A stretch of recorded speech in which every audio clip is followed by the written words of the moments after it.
How's it going? Happy New Year. Take two. I've just recorded the first bit in a time warp. When I've played it back, it's just me going blah, blah, blah, blah, or whatever. It's probably the best way, actually. Right, so in this video, what I want to do, I want to talk about chest rigs and chest packs and things like that. As you probably well know, some of you might know, regular viewers to the channel, you'll know that I'm actually going out with my son now. We're doing it, we're sort of going in, doing a bit of airsoft together. I've recently purchased, before Christmas, I purchased a Viper chest rig. But what I will say is, what I've noticed is that since I've had it, it's actually quite a useful item to obviously use, not only for the airsoft and stuff like that, because it contains all my magazines and things like that, but also it might be potentially a good idea for bushcrafters or outdoors folk. Now, why is it something we don't really use, or not? Well, we don't use, but I mean, I've used, say for example, Helicon's Hex numbat pack, which I got. I did use that for airsoft, but I found but where it sits too high, and when I'm laying in a prone position and I'm shooting, it just seems to be a bit awkward on my chest.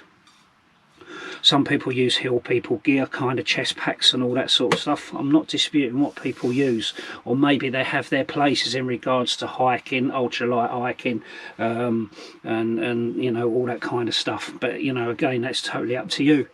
But as I say, I've recently purchased this Viper chest pack, which I'm going to show you shortly.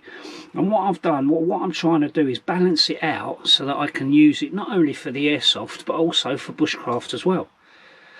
There's a nice lot of pouches on there. Some people don't like to have loads of stuff in their pockets. They like to have it distributed across, say, a pouch section, whether it's across their chest, whether it's stuck in their rucksack, or so on and so forth.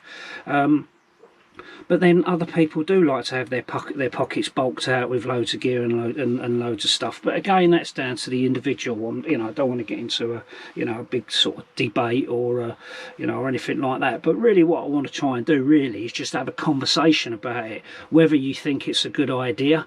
I think that most people that watch my channel are kind of bushcrafty kind of folk.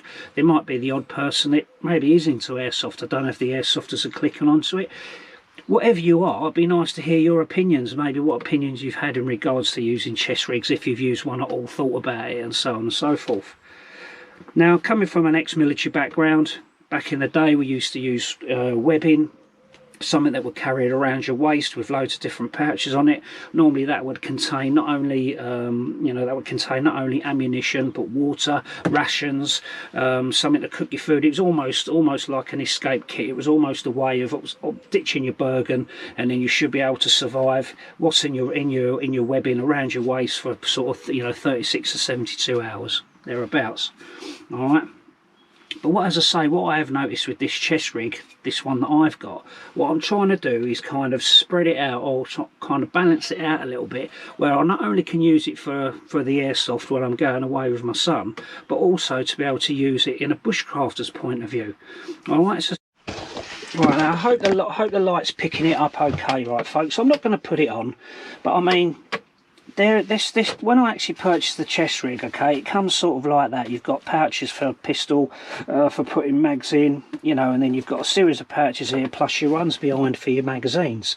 Now, obviously, I've got my magazines that go in the back there. They're not in there right now, but that'll obviously be something that I would use for when I'm doing the airsoft and that kind of stuff.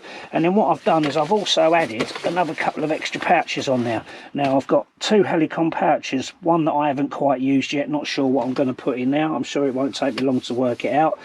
And in this one I've got like a little kind of survival kit, if you like. Now, I'm not going to do a loadout or anything like that, but I've got torch in now, some Siloom sticks and stuff like that, all distributed across there. I've even got, on the even though I'm not going to really get sort of badly shot, I wouldn't have thought, when it comes to airsoft, but I've got a field dressing on there, because obviously if I maybe use it in bushcraft, and if I injure myself or somebody in guys that I'm out with cut themselves quite severely, then at least I've got a field dressing that can be ripped off and used as a, obviously as its means, as a dressing.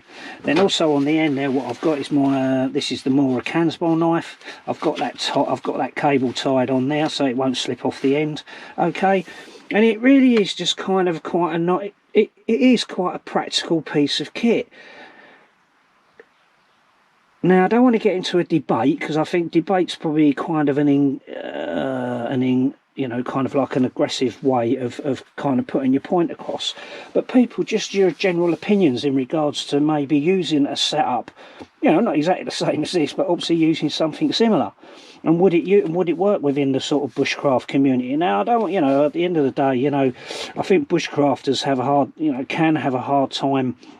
If certain people like to wear a bit of camouflage and stuff like that, you're often seen as either, you know, you can be either, you know, you can be labelled as whatever in regards to, you know, not normal in society, as it were, because you're camping during the winter and stuff like that, and the attire that you wear and all the rest of it. But, you know, and then is that going to turn you into some sort of palatry, you know, is it going to make you come across as someone as a, you know, sort of like a paramilitary kind of individual? But whether it does or it doesn't, I mean, that's down to you as an individual, whether you make that decision. But the decision that I'm making right now is that I like the idea of it. And it's only because I've never really thought about, only other than having the Num backpack that I've got by Helicon Tex, that when I use that, as I say, when I used that in the airsoft, it seemed to be a little bit higher on my chest, and it didn't feel comfortable, whereas this, where it sits a little bit lower down, is suffice. And really, folks, that's it. I don't really know what else to say. I'll kind of, you know, sort of, if I can, if it'll work, just to sort of get a little bit of a ball rolling, have a little bit of a conversation about it, whether people think it's a good idea or bad. Now, please, folks, don't flipping come at me, you know, all guns blazing and start telling me that I'm wrong and this, that and everything else. I'm not saying I'm wrong or right. All I'm saying is it a good idea, okay? For me, so far, I think it is a reasonably good idea, you know, but again, it'd be nice to hear other people's opinions, folks. All right, so there it is. All right, so thanks for watching. All right, as I said at the beginning of the video, Happy New Year, and I look forward to people's sort of comments down below, feedback and all that sort of stuff, whether you think chest rigs are a good idea or whether you think they're a bad idea. All right, so see you on the next video, folks. Take care.